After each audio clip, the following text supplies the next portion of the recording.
All right, folks, let's get real for a second. If you had to hand out a report card to the Golden State Warriors front office for this offseason, what grade would you give them? Are we talking about a shining, gold-plated A because they've stayed true to their vision and refused to panic trade Jonathan Kuminga? Or is it an ugly, red ink F because this whole Kuminga situation still isn't solved? Well, today I've got some fresh data that might change the way you see this entire conversation.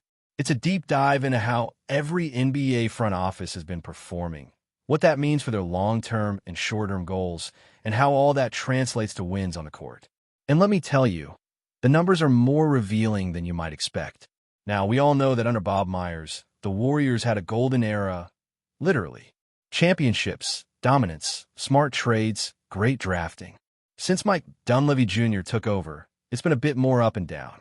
There's been one big splash, bringing in Jimmy Butler. But has that move actually produced the kind of success you'd hope for on the floor? The truth is, before Butler arrived, the team was flat out bad.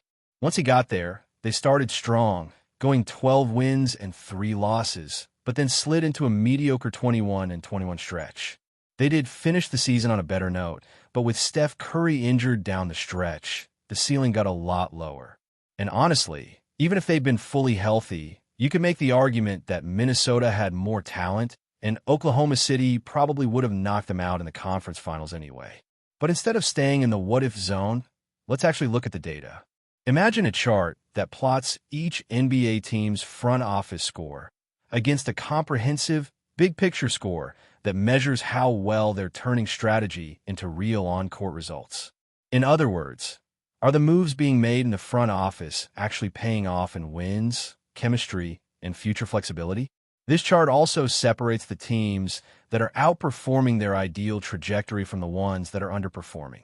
And it's fascinating because some teams you might think are struggling are actually exactly where they want to be. They're just in a rebuild. Take the Oklahoma City Thunder, for example. No surprise here, they're sitting at the absolute top of the list. Their comprehensive score? A perfect 500. Their front office score? 40 out of 40. That's basically an A++. Every decision has been on point, from draft night steals to strategic trades. Bringing in Alex Caruso, getting Shai Gilgeous-Alexander in the Paul George trade. These weren't just lucky moves, they were calculated and perfectly timed. After the Durant, Harden, Westbrook era ended, they embraced the tank, rebuilt with patience, and now they're set up for both short-term success and long-term domination. They've cracked the code. Then you've got teams like the Brooklyn Nets and the Charlotte Hornets with very different stories. Their front office scores are sitting at 0. Yet their comprehensive scores are surprisingly high, around 500, because the whole plan has been to strip down and rebuild. They're in that awkward purgatory where they're intentionally not trying to win right now. They're focused on the future. It's not pretty to watch, but from a strategy standpoint, it's exactly what they're going for. Now, when we slide over to the Warriors on this chart, things get interesting. Their score sits at about minus 7.04, which plants them in this sacrificing optimality zone. That's basically the opposite of the building for the future sweet spot. The question here is, do you move a young piece like Kuminga for someone who's good but not elite, say a Malik Monk type, or even take a swing on a Josh Giddey? Or do you hang on to your young assets until the right, high-value deal comes along? The new CBA makes this even trickier because once you overspend, you not only get hit with a brutal tax bill, you also lose the flexibility to make certain kinds of moves. That's exactly how teams get stuck in no man's land. If you look around the league, you see different approaches. The Bucks and the Suns have thrown their chips into the middle of the table, sacrificing future flexibility for an immediate shot at a title. So far, it hasn't worked. The Wolves are in the same position. Dallas, in their own way, took a big gamble when they traded away Luka Doncic for Anthony Davis. That's the definition of win now. On the flip side, you've got the Spurs, who have made calculated moves like trading for De'Aaron Fox and locking down both Fox and Victor Wembanyama on long-term deals. The Raptors are in slow-burn rebuild mode, trying to climb back to their championship form. The Pistons and the Thunder? Both way up on the chart because they've made the right moves to stockpile talent and flexibility. The Warriors, though, are in a strange middle ground. They've re-signed Draymond, kept Curry, brought in Butler, but the draft picks they've held on haven't translated into game-changing production. They're not in a full rebuild, and they're not all in on winning this season at the cost of the future. Instead, they're kind of stuck between timelines. It's the same trap the Suns fell into with Kevin Durant, Devin Booker, and Bradley Beal. They gave up nearly everything for KD, expecting a championship run, but so far the results haven't matched the price. There's another chart in this dataset that I think is even more telling. It maps out the nonlinear path to winning. On the left side, you've got the number of wins ESPN projected for each team. On the right, you've got the actual results. Oklahoma City once again tops the list, delivering more wins than expected and converting that into championship success. Brooklyn, by contrast, was projected to win around 22 games, and that's exactly where they landed. Not great, but again, that was by design. They're still far from being a contender, but they're on their chosen path. The Warriors were expected to finish with about 42 wins last season, but they actually pushed that up to around 49. That's good in the sense that they outperformed expectations, but it's still nowhere near title contention. You've got other examples like Milwaukee and Phoenix, who were both expected to rack up way more wins, but ended up falling short. The data makes it clear. The teams with a clear vision, whether it's win now or rebuild, tend to align better with their projections. The teams caught in between, like the Warriors, risk drifting without hitting either goal. What's really fascinating is that these charts also factor in financial flexibility. Teams like Denver, Cleveland, and New York are all heading towards some big money decisions, with star players coming up for extensions or trades.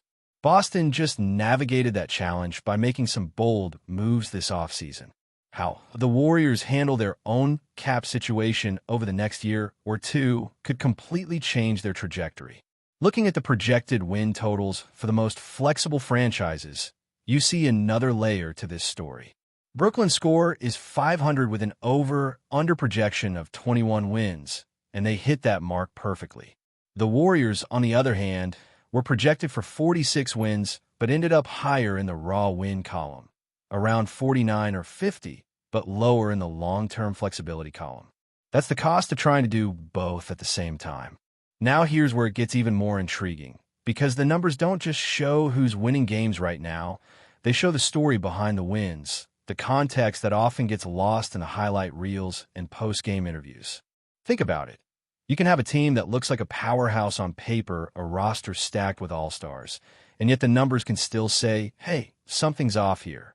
And that's exactly what we're seeing with a handful of so-called contenders. When you look at the projected wins compared to actual wins, plus the flexibility score, it's like pulling back the curtain and seeing which teams are playing chess and which are just rolling dice. Take the Suns, for example. They went all in. Kevin Durant, Devin Booker, Bradley Beal. This was supposed to be an unstoppable offensive trio. The problem? They gutted their depth, traded away draft capital, and left themselves no room to maneuver. The chart exposes it perfectly. They're sitting with a negative difference between expectations and reality, and their long-term flexibility is practically non-existent. That's the classic sacrifice the future for the present gamble, and right now, it's not paying off. The Bucks are in a similar situation. They've pushed all their chips in around Giannis, made bold moves to keep the window open, but their performance last season fell short of what the projections said they should have achieved.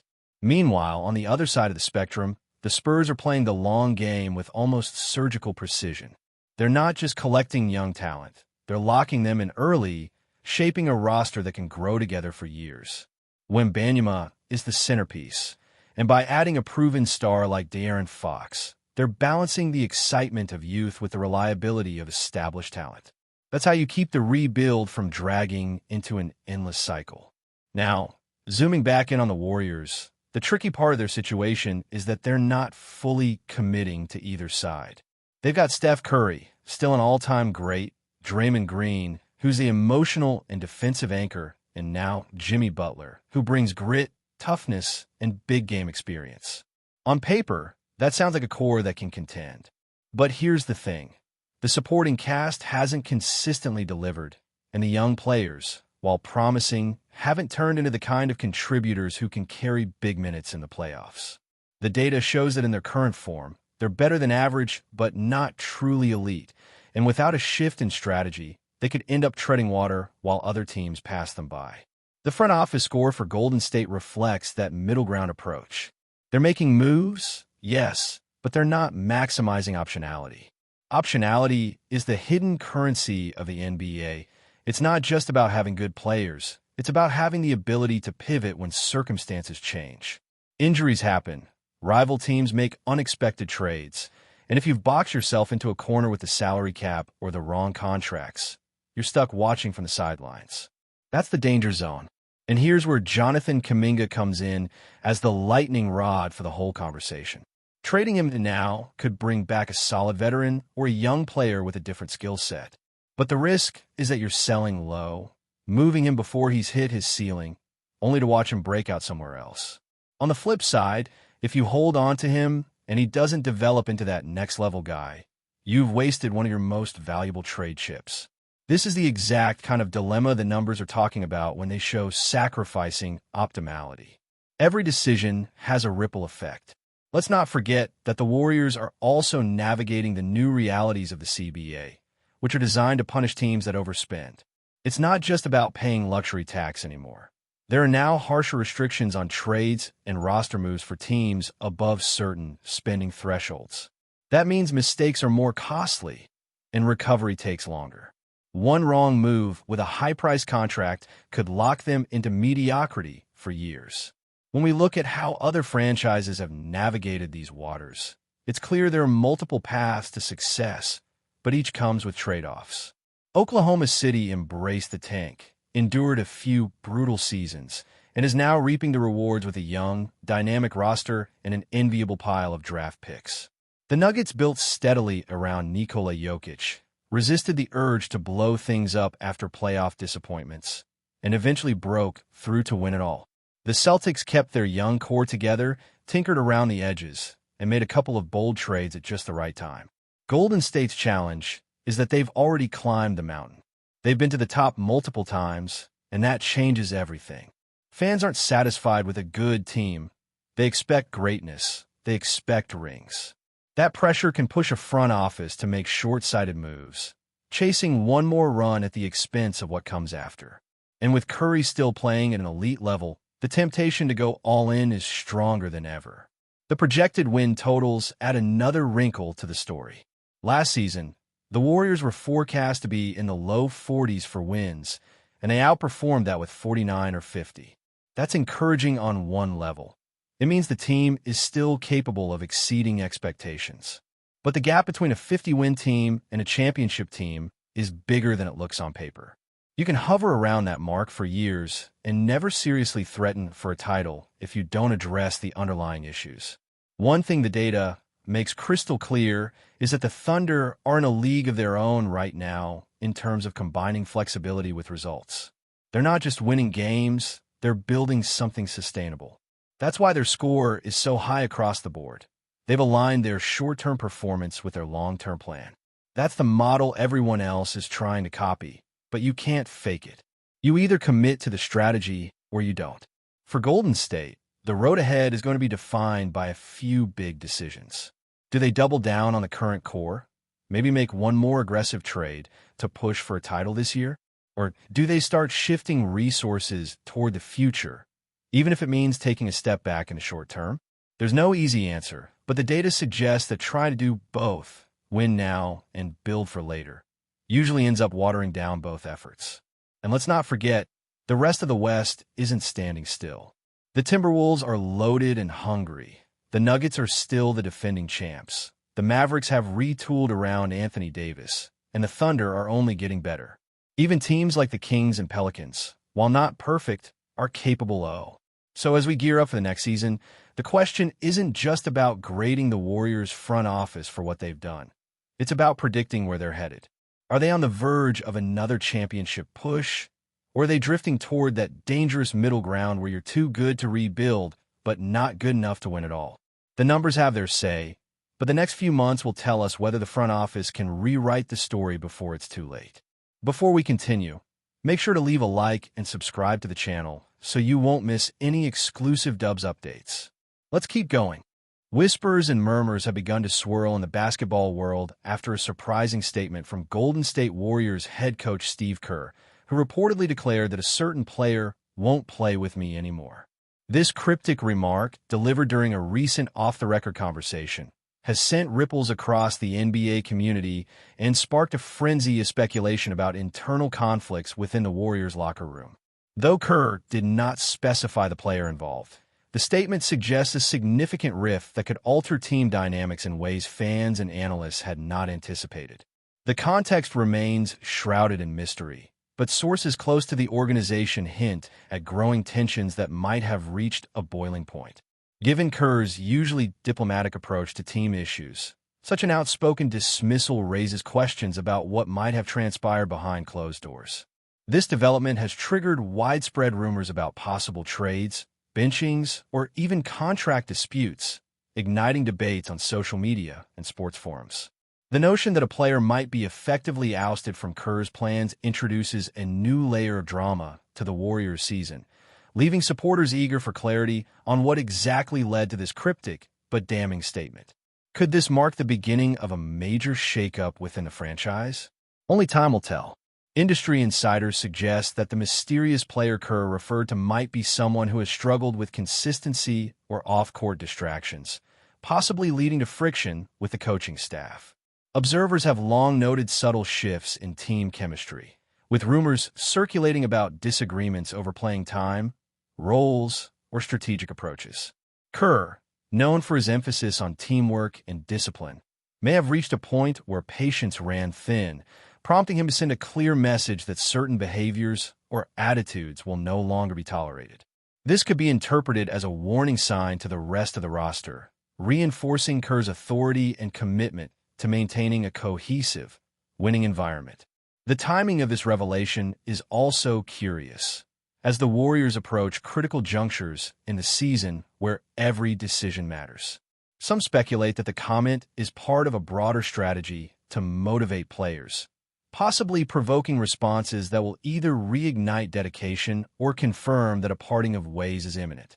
Meanwhile, the media is buzzing with theories as insiders attempt to piece together clues from past interviews, game performances, and team interactions to identify the player in question.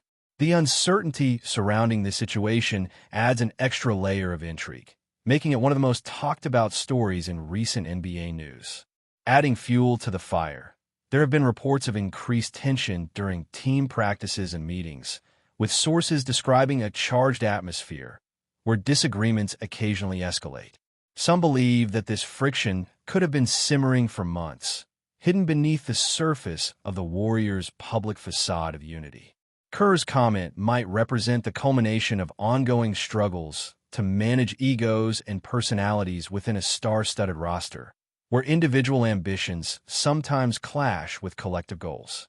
If the player involved is indeed a high-profile figure, the stakes become even higher, as the fallout could affect not just team performance, but also fan loyalty and franchise reputation.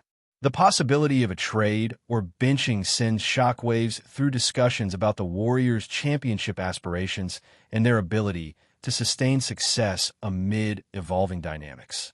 Analysts are debating whether Kerr's tough stance signals a shift toward a stricter, no-nonsense coaching philosophy, or if it's merely a temporary expression of frustration that will soon be resolved internally. Regardless of the outcome, the situation underscores the challenges of managing a team composed of strong personalities, each with their own expectations and pressures. The buzz surrounding this issue suggests it will remain a focal point for speculation until more concrete information emerges from the Warriors camp. Meanwhile, rival teams and their fans are closely monitoring this developing story, eager to see how it might impact the Warriors' fortunes. Some suggest that internal discord could weaken Golden State's chances in upcoming matchups, offering an advantage to competitors hungry for playoff positioning or championship glory. Others speculate that Kerr's hardline approach might galvanize the team, fostering a renewed sense of focus and discipline that could propel them to greater heights. The intrigue is compounded by the timing, as trade deadlines and roster adjustments loom on the horizon, creating a volatile environment ripe for unexpected moves.